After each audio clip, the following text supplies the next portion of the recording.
Makundi. We're just going to be looking at some of the stories making headlines. Now we start with President William Ruto this morning assented to the Independent Electoral and Boundaries Commission Amendment Bill 2024, paving the way for the appointment of the selection panel tasked with the recruitment of new IEBC commissioners. Now, according to State House, the IEBC Amendment Bill 2024 is the first that was processed by Parliament on the recommendations of the National Dialogue Committee report.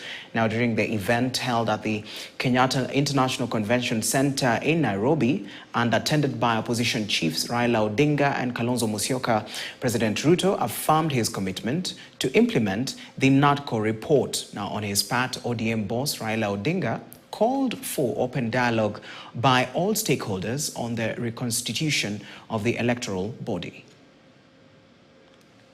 This conversation may not take more than 2 weeks, but it brings all the stakeholders together. Today, our society is fairly stratified.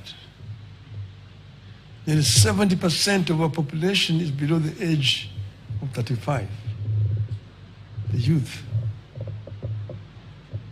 If you say that between 35 and 18 constitute about 40%, we need that 40% to be present when this dialogue is taking place. And then the rest can fill the rest. And then we just talk about the Kenya we want. The Kenya we want convention. Out of that will come out recommendations that will help us to resolve this issue once and for all. And that will be my proposal, Your Excellency. I think that Kenya deserves better. The issues of employment, the issues of discrimination, the issues of corruption, the issues of gender,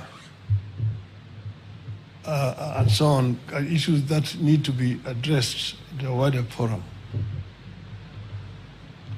I think that it is possible to do. It is possible if there is a will to do it.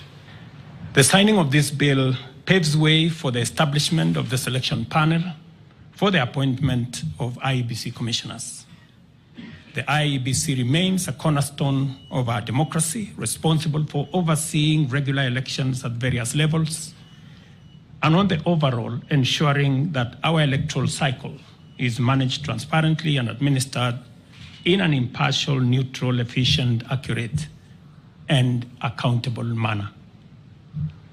I concur with leaders who have said there must be professionalism and integrity as part of the cardinal principles of the men and women who will be charged with the responsibility of overseeing our elections.